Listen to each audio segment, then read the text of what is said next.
ਅਗਲੀ ਆਪਾਂ ਗੱਲ ਦੀਪਕ ਜੀ ਕਰਦੇ ਜਾਈਏ।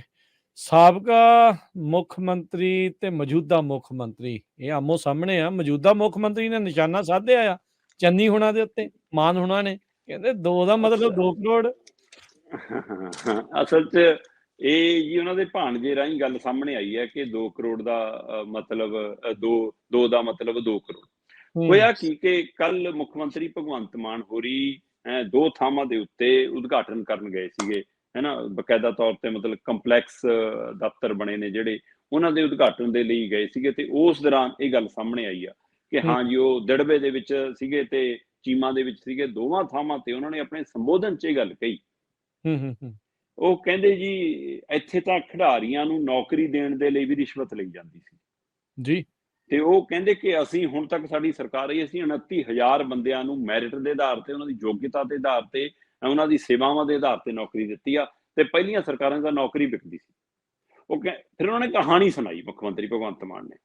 ਉਹ ਕਹਿੰਦੇ ਜੀ ਮੈਂ ਗਿਆ ਸੀਗਾ ਧਰਮਸ਼ਾਲਾ ਮੈਚ ਦੇਖਣ ਪਿਛਲੇ ਦਿਨ। ਸਾਨੂੰ ਪਤਾ ਹੋਣਾ IPL ਦਾ ਇੱਕ ਮੈਚ ਸੀ, ਉਹਦੇ ਵਿੱਚੋਂ ਪ੍ਰੀਤੀ ਜੰਟਾ ਹੋਰਾਂ ਦੇ ਨਾਲ ਮੈਚ ਦੇਖਣ ਗਏ ਸੀ। ਪੰਜਾਬ ਦਾ ਮੈਚ ਸੀ ਕਿਸੇ ਟੀਮ ਨਾਲ, ਤੇ ਉੱਥੇ ਭਗਵੰਤ ਮਾਨ ਵੀ ਧਰਮਸ਼ਾਲਾ 'ਚ ਉਹ ਮੈਚ ਦੇਖ ਰਹੇ ਨੇ।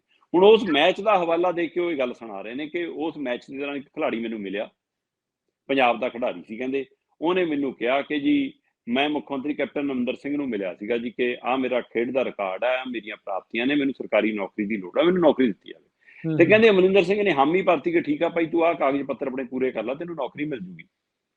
ਤੇ ਕਹਿੰਦਾ ਜਾਨੂੰ ਮੈਂ ਆਪਣੇ ਕਾਗਜ਼ ਪੱਤਰ ਪੂਰੇ ਕਰ ਰਹੇ ਸੀ, ਜਾਨੂੰ ਉਹਨਾਂ ਦੇ ਕਾਗਜ਼ ਪੱਤਰ ਮੁੱਕ ਗਏ। ਕਹਿੰਦਾ ਸਰਕਾਰ ਉਧਰ ਬਦਲ ਗਈ, ਕਹਿੰਦਾ ਉਧਰ ਚੰਨੀ ਜੀ ਆ ਗਏ।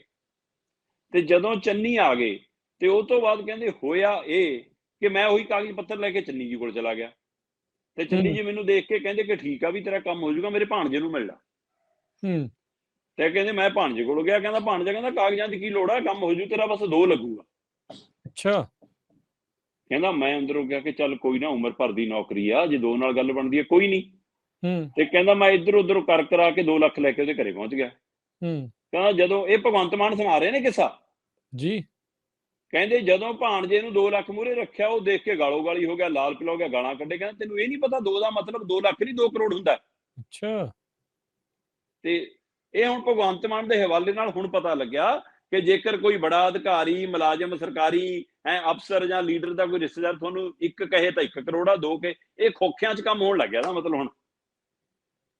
ਸੋ ਇਸ ਲਈ ਇਹ ਨਵਾਂ ਟ੍ਰੈਂਡ ਸੈੱਟ ਕੀਤਾ। ਤੇ ਪਰ ਇਸ ਮਸਲੇ ਤੇ ਤੁਰੰਤ ਚਰਨਜੀਤ ਚੰਨੀ ਸਾਹਮਣੇ ਆਏ ਜੀ। ਉਹ ਕਹਿੰਦੇ ਮੇਰੇ ਤੇ ਬਿਲਕੁਲ ਝੂਠਾ ਦੋਸ਼ ਹੈ, ਅਸੀਂ ਨੌਕਰੀਆਂ ਦਿੱਤੀਆਂ। ਜੇ ਨੌਕਰੀਆਂ ਦਿੱਤੀਆਂ ਤਾਂ ਪੁੱਛ ਲਓ ਉਹਨਾਂ ਨੂੰ, ਉਹਨਾਂ ਸਾਰਿਆਂ ਤੋਂ। ਫਿਰ ਜੇ ਰਿਸ਼ਵਤ ਲਈਏ ਤਾਂ ਮੈਨੂੰ ਅੰਦਰ ਕਿਉਂ ਨਹੀਂ ਕਰਦੇ ਤੁਸੀਂ? ਫਿਰ ਤਾਂ ਜਿੰਨਿਆਂ ਨੂੰ ਅਸੀਂ ਨੌਕਰੀ ਦੇ ਕੇ ਗਏ ਉਹ ਸਾਰੇ ਸਾਹਮਣੇ ਆ ਜਾਣਗੇ, ਉਹਨਾਂ ਨੂੰ ਸਾਰਿਆਂ ਨੂੰ ਪੁੱਛ ਲਓ, ਉਹਨਾਂ ਤੋਂ ਲੈ ਲਓ। ਤੇ ਜੇ ਮੇਰੇ ਤੇ ਇਹ ਦੋਸ਼ ਨੇ, ਕਹਿੰਦਾ ਫਿਰ ਮੈਂ ਹਜੇ ਤੱਕ ਬਾਹਰ ਕਿਉਂ ਫਿਰਦਾ? ਤੇ ਦੂਜੀ ਗੱਲ ਕਹਿੰਦਾ ਕਿ ਐਂ ਕਹਿ ਕੇ ਰੈਲੀਆਂ 'ਚ ਕਿਸੇ ਸੁਣਾ ਕੇ, ਉਦਘਾਟਨਾਂ 'ਚ ਕਿਸੇ ਸੁਣਾ ਕੇ ਗੱਲ ਨਹੀਂ ਬਣਨੀ। ਜੇ ਸਬੂਤ ਹੈ ਤਾਂ ਕਾਰਵਾਈ ਕਰੋ, ਨਹੀਂ ਚਲੋ ਕਹਿੰਦਾ ਫਿਰ ਦਰਬਾਰ ਸਾਹਿਬ ਚੱਲਦੇ ਆ, ਚੜ੍ਹ ਉੱਥੇ ਗੁਰੂ ਸਾਹਮਣੇ, ਤੂੰ ਵੀ ਤੇ ਮੈਂ ਵੀ, ਫਿਰ ਹੋ ਜਾਊਗਾ। ਕਹਿੰਦਾ ਖਾ ਲੈਣੇ ਸਹੁੰ ਦੋਨੇ ਜਾਣੇ। ਸੋ ਉਧਰ ਚੰਨੀ ਨੇ ਸਟੈਂਡ ਲੈ ਲਿਆ। ਸੋ ਹੁਣ ਇਸ ਮਾਮਲੇ ਦੇ ਵਿੱਚ ਕੀ ਮੁੱਖ ਮੰਤਰੀ ਭਗਵੰਤ ਮਾਨ ਕੋਈ ਰਾਜਨੀਤੀ ਖੇਡ ਰਹੇ ਨੇ, ਜਾਂ ਉਹਨਾਂ ਕੋਲੇ ਤੱਥ ਸਬੂਤ ਹੈਗੇ ਨੇ, ਉਸ ਦੇ ਆਧਾਰ ਤੇ ਕਾਰਵਾਈ ਹੋਊਗੀ। ਸੋ ਇਹ ਦੇਖਣ ਵਾਲੀ ਗੱਲ ਹੋਊਗੀ ਕਿ ਇਹ ਮਾਮਲਾ ਹੁਣ ਜਾਏਗਾ ਕਿੱਧਰ ਨੂੰ। ਬਿਲਕੁਲ ਇੱਕ ਮੌਜੂਦਾ ਮੁੱਖ ਮੰਤਰੀ ਤੇ ਇੱਕ ਸਾਬਕਾ ਮੁੱਖ ਮੰਤਰੀ ਮੁੜ ਕੇ ਆਮੋ ਸਾਹਮਣੇ ਆ ਗਏ ਨੇ। ਤੋ ਇਸ ਨੂੰ ਲੈ ਕੇ ਰਾਜਨੀਤੀ ਦਾ ਕੋਈ ਰੁਖ ਹੋਰ ਪਾਸੇ ਨੂੰ ਤਾਂ ਨਹੀਂ ਜਾਏਗਾ। ਉਹ ਕਹਿੰਦਾ ਮੇਰੇ ਤੇ ਮਗਰ ਵਿਜੀਲੈਂਸ ਲਾਈ ਹੈ ਇਹਨਾਂ ਨੇ ਪਹਿਲਾਂ ਹੀ, ਝੂਠੇ ਸੱਚੇ ਪਰਚੇ ਮੇਰੇ ਤੇ ਕਰਨੇ ਹੀ ਹੈ, ਮੈਨੂੰ ਪਤਾ ਹੀ ਹੈ। ਕਹਿੰਦਾ ਉਸੇ ਆਧਾਰ 'ਚ ਇਹ ਹੋਊਗਾ, ਕਹਿੰਦਾ ਪਰਚਾ ਕਰਨਾ ਕਰ ਲੈਣ, ਪਰ ਇੱਕ ਵਾਰ ਕਹਿੰਦਾ ਮੇਰੇ ਨਾਲ ਦਰਬਾਰ ਸਾਹਿਬ ਚੱਲਣ, ਉੱਥੇ ਸਹੁੰ ਖਾ ਲੈਣ, ਉਹ ਤੋਂ ਬਾਅਦ ਕਹਿੰਦਾ ਜੋ ਕਰਨਾ ਕਰ ਲੈਣ। ਫਿਰ ਸੋ ਇਸ ਲਈ ਜੀ ਆਉਣ ਵਾਲੇ ਦਿਨਾਂ 'ਚ ਮਾਮਲਾ ਵੱਡਾ ਵੀ ਹੋ ਸਕਦਾ। ਇਸ ਕਵਾਇਦ 'ਚ ਦੇਖਣ ਵਾਲੀ ਗੱਲ ਹੈ ਕਿ ਆਹ 2 ਦਾ ਮਤਲਬ ਹੁਣ 2 ਕਰੋੜ ਹੈ ਸੀ ਜਾਂ ਨਹੀਂ ਸੀ।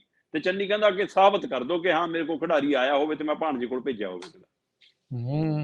ਜੀ। ਗੇਂਦ ਉਹਨਾਂ ਨੇ ਫਿਰ ਮਾਨ ਦੇ ਪਾਲੇ ਦੇ ਵਿੱਚ ਜਿਹੜੀ ਉਹ ਸਿੱਟ ਦਿੱਤੀ। ਦੇਖੋ ਅੱਗੇ ਕੀ ਨਿਕਲਦਾ ਇਸ ਪੂਰੇ ਮਾਮਲੇ 'ਚ।